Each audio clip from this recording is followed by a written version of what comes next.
one thing about it, we do a good job of taking our film sessions and applying it to the game situation. I think tonight in the Portland game was two of those instances where we knew that we didn't play the way we're capable of defensively, and we watched a lot of film. We broke down some things, able to get on the floor as well at our practice facility and walk through some things, go over some things, and I think it's helped us the last 2 games. I guess you could almost think of the same question with AD being out. Have you guys just found finally, I should say finally, right, about 5 games, have you found some sense of rhythm there and the guys knowing where they need to be and where they need to step up around you? I think, yeah. I mean, listen, when you lose a mega piece like AD, it's going to take some time, both offensively and defensively, how we want to play and what's going to be our rhythm and how we get into our rhythm. And I think, over the last few games, we've done a good job of trying to, this is where we're going to have the ball. This is how we're going to be effective. This is what we need to run and how we're going to, benefit from one another. And I also think that, guys knowing when they're going to play, they knowing the rotations, things of that nature. So guys are just staying ready. Obviously, you always got to stay ready, but, guys know their rotations and it's worked out a lot for us. Hey. Lebron, you told us that you were going to find a way to figure this thing out because you always tweak your game to what your team needs. And the eye test for me the last couple of games is you play with more physicality and turning defensive plays into offensive opportunities. Has that been the game plan, or is that just what has presented itself these last couple of games? It's my job to, like you said, to figure it out, and on both sides of the floor. And I think defensively, I've just been a little bit more active. Trying to be in the right position where that it benefit our team, benefit myself. But I've just been flying around, and it's helped out our team. And everyone's been flying around. They've helped me out as well too. So, I'm definitely not okay with losing, and so it's my job to figure it out what's going to be the best for our team. And we've done a good job of that the last 4 games. Dan? LeBron, before the game, I asked you to kind of, huge expert in front of you, right? You've done it as player, as a coach, a bunch of different times.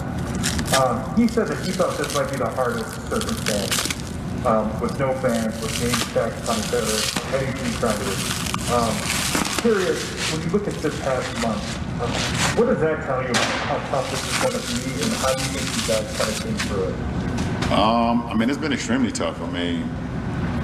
You have to literally self-motivate yourself every single day. And it's very tough because you're playing every other day, if not back-to-backs, and it's not much downtime. So, you have to motivate yourself. And, being here in California, like you said, us and SAC and Eclipse and GS, we don't have the luxury of having fans right now. I've been watching a lot of games of late, and there's been 1,500, 2,000, whatever the case may be in the fans, and it just gives you an extra boost. So I'm just waiting, hopefully sooner than later. I would love for us to start having fans here in California, especially here at Staples.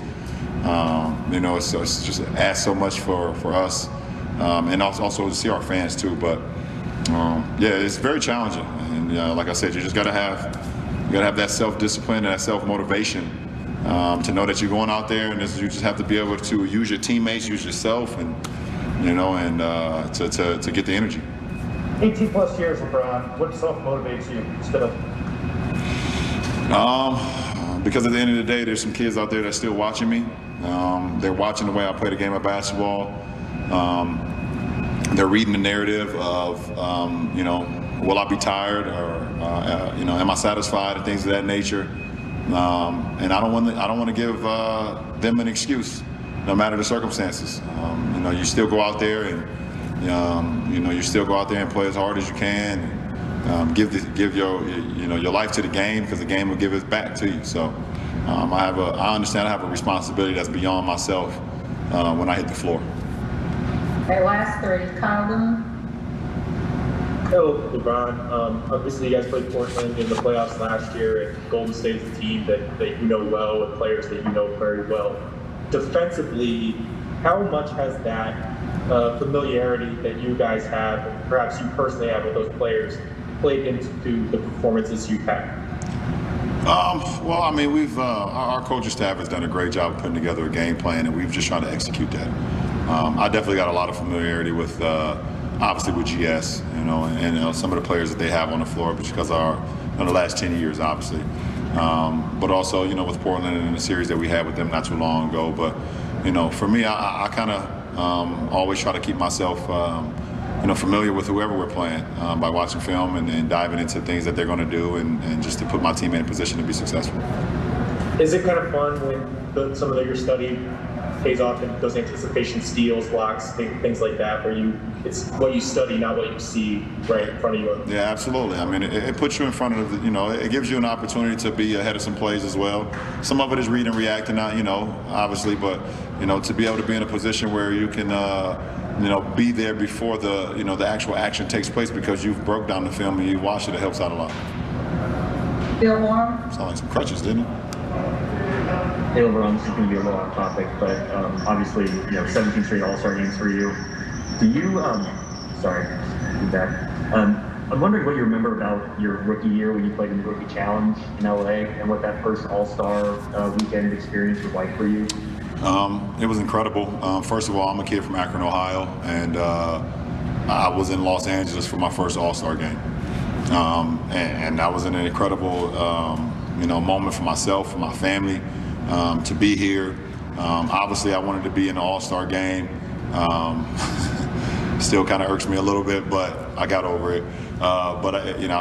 It's just being here and being around Melo and D Wade and the rest of the guys, and just being a part of the festivities. Something I watched my whole life. I was like, wow, how great it'd be to be a part of All-Star Weekend, and for it to be my rookie year, and for me to be in the rookie challenge. It was something that I probably will never forget. And I got an opportunity to wear some dope shoes that night too. The Zoom Generation 1 Wheats. That's one of my favorite sneakers of all time. So I was just hyped. So it's a long time ago. It's like the miking drill. It's so long ago. So I'm happy though. Last question, Rashawn. Hey, LeBron, Coach Vogel talked, he went all the way back to those overtime games and how maybe some fatigue set in for you guys during that 4-game skid. How much was a night like tonight needed where, big win and you only have to play 24 minutes? You take it for what it is, and we was able to take care of business. So it allowed a lot of our big guys not to play many minutes, and yes, we played a lot of minutes because of so many overtime games we've had this year. But you take advantage when you can. You prepare as if you got to play 48, and you let the game dictate the game. So tonight was not needed. It was half of 48 for myself, and I'll take it. So now it's time to start preparing for Tuesday. Appreciate it.